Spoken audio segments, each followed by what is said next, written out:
If you want to beat your league mates in fantasy, you gotta beat them to the waiver wire, especially for those high-end prospects. Here are the top players you want to grab now before it's too late. If you love watching baseball and playing fantasy baseball, you probably love playing MLB The Show on PlayStation, Xbox, or Switch. Well, the best place to get those stubs without paying full price is MMOAH.com.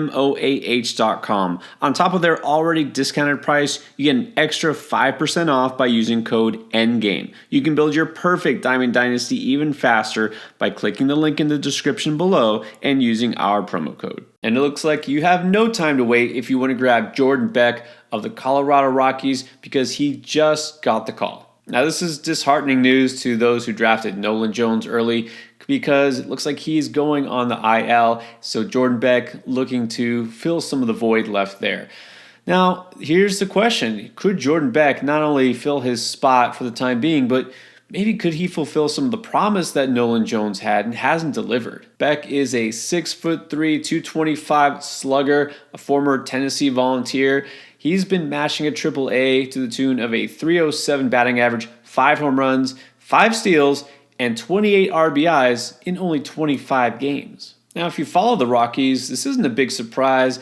Beck is not only one of their top prospects, but he was on fire this spring, hitting .370 in the Cactus League. Beck is also one of the top 100 prospects in all of baseball right now, ranking as high as number 78 in MLB Pipeline. This is a hitter who's probably a little farther off the radar just because he is a Rocky, which means not just not one of the bigger markets, but also a team that has had some trouble developing its hitting prospects, despite playing half his games at Coors Field. But we have seen guys recently like Nolan Jones, Brenton Doyle starting to put it together, Ezekiel Tovar. These guys have been moderately successful at the very least. Jordan Beck could follow suit, and it looks like he'll get his shot. This is also a good time to grab Beck because he could show out this week. Got a nice schedule just for this week ahead, playing teams like the Marlins and the Pirates. Now, those are road series, but then they come back to Coors Field. Beck, if he's hidden, will still be in that lineup, so I suggest going out and grabbing him now if you can afford to before he shows that he can continue to hit the ball at the major league level.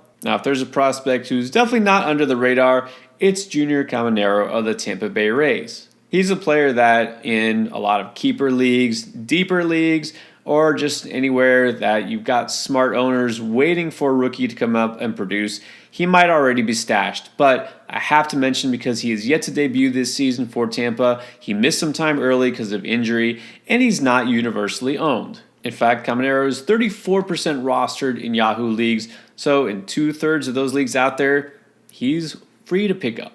You know, he's not technically the number one prospect in Major League Baseball. Maybe he should be. We've seen how guys like Jackson Holliday have not exactly produced at the Major League level. Jackson Chourio still kind of struggling with his average.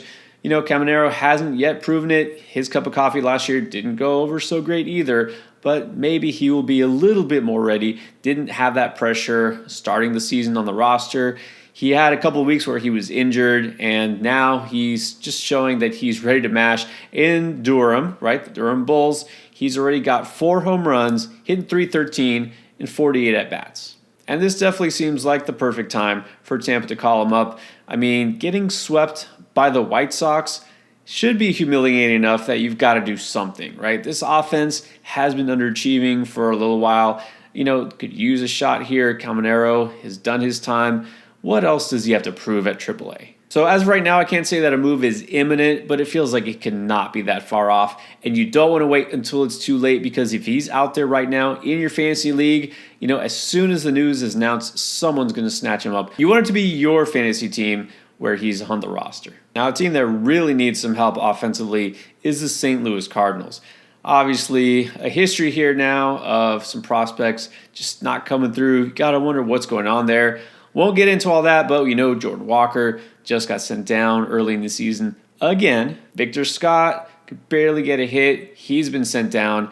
Are they going to bring somebody up to not only give them some help, but also maybe replace Nolan Gorman, whose average now sits below 200? I mean, honestly, they could use help pretty much everywhere except for the corner infield. Right now, it looks like their best chance for help might be Thomas Sagisi. He's the number 4 prospect for the organization. He's hitting .262 with 2 home runs and 4 stolen bases at AAA. Those stats aren't amazing, but showing some progress because he hit really well at the AA level, but then, when he got promoted to AAA last year, did struggle a bit. This year, he's shown he's capable of handling it. Segisi's natural position is second base. Are you telling me he can't hit at least as well, if not better, than Nolan Gorman's doing? This Cardinals offense is third worst in terms of not only runs scored, but also team average. Only Oakland and the White Sox are worse this season. Even if they don't put him at second base, look, they could always bring him up just to DH, move a guy like Brendan Donovan to left field, or he and Burleson can split time. It doesn't matter. Just find an excuse to get another bat into this offense. Try to give some life to it. So Segisi isn't a guy who is a high-end power bat, not a pure speedster. But you know what? Maybe that's just what they need, someone who's got a little bit more balanced profile. I kind of feel the same way, although a little bit better, about Tyler Black, who's just waiting for a chance in Milwaukee. Black is a guy who can play second base or third base, but you know what? Maybe he can just slot in at first base for the Brewers. Rhys Hoskins is playing there. Jake Bauers is playing there. I think they'd be better off with Hoskins at DH so he can just concentrate on hitting full time, and then Black, who's got a little bit better glove, can play first. Let's face it, for a team that wants to contend, Bauers hitting cleanup and playing first isn't the move that they should be making right now. They need some help with Christian Yelich on the IL. This is an offense that was really hot to start the season, but in the last week, things have definitely taken a turn down. The last 7 days, they got a team average of .217, and they're struggling suddenly to produce runs. Tyler Black, not struggling at the minor league level, had 4 home runs in the last 11 days. At the AAA level, he's batting .303. This is after last year where he hit .310. They just sent Andrew Monasterio back down to the minors again. Looks like the Oliver Dunn experiment might be over. Let's get Dunn back where he belongs and bring up Tyler Black, show what he can do at the pro level. Black is a little bit more speed than power. He really does profile offensively a little bit more like a middle infielder. But hey, if he comes up and he plays first, maybe second, who knows? Adds eligibility, even better. But anyways, this is one of their high-end hitting prospects you definitely want to get to know. Don't be surprised if he gets called up pretty soon. Now on the pitching front, I'm not sure when the Tigers are going to be ready to call up Jackson Jobe, but when it happens, I want to have him. This is the number 2 ranked right-handed pitcher in MLB Pipeline's list, one of the best pitching prospects out there, and he's looking like it so far in the minors. So far in 4 starts, 2.63 ERA, 1.17 whip, and striking out a bunch of batters. Now, the problem with that is in 4 starts, he's only totaled 13 2/3 innings. He was stretched out in his last start to 4 innings. I mean, you want to commend the Tigers for being smart and being cautious with their top arm, especially with so many injuries to all of their pitching prospects over the last couple of years. So it's probably going to be a little while until Jobe really gets the call, and it might be need-based. So I'm thinking long-term here still, but even if he gets the call to be a bullpen arm, you've got to have some interest. And despite being very young at 21, look, he wants to be in the show. He even said the other day, I want to pitch in the big leagues this year. I have the stuff and ability to dominate when I'm out there. Yeah, he certainly does. If your league doesn't utilize NA spots where you can stash minor leaguers, or if you just are out of them, you got some more pressing needs, I get it, you can wait on this, but I want to throw it out there when Jobe is ready, be ready to pounce, and if you can afford to stash him, I would do it. And then my deep league special, I mean, it wouldn't be crazy for the number 19 prospect on the worst team in baseball to somehow become valuable in fantasy.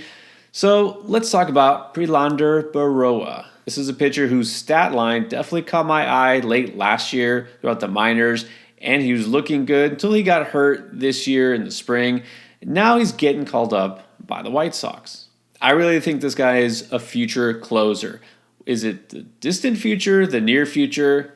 Well, who knows? Circumstances will dictate that. Right now, Michael Kopech is the closer for the Sox. And a guy I also really like, Jordan Leeser, he's next in line. He's been great. So Burrow will have to probably bide his time and wait. But if you want just a guy who's got filthy stuff and can get strikeouts no matter when he's out there, it's Burrow. Last year, he was at AA Arkansas as part of the Mariners farm system. Across 65 innings, struck out 101 batters. He came over to the Sox this preseason as part of that Gregory Santos trade. So smart move by the Sox, getting younger there at the position. Burrow's got a ton of upside.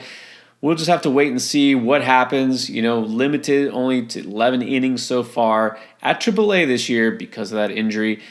The ratios are ugly. All right, let me just get that out of the way with you. You're going to look at them and you're scared away. Very small sample size here, but he is at least still generating strikeouts. Again, this is all about potential and upside. We're going to have to wait here, but again, you're in a dynasty league.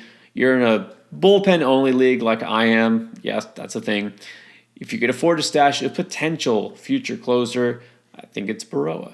Those are the rookies and prospects I'm looking to add in my fantasy leagues. If you didn't catch the waiver wire video for the veterans you need to add now before it's too late, you can check that out right here.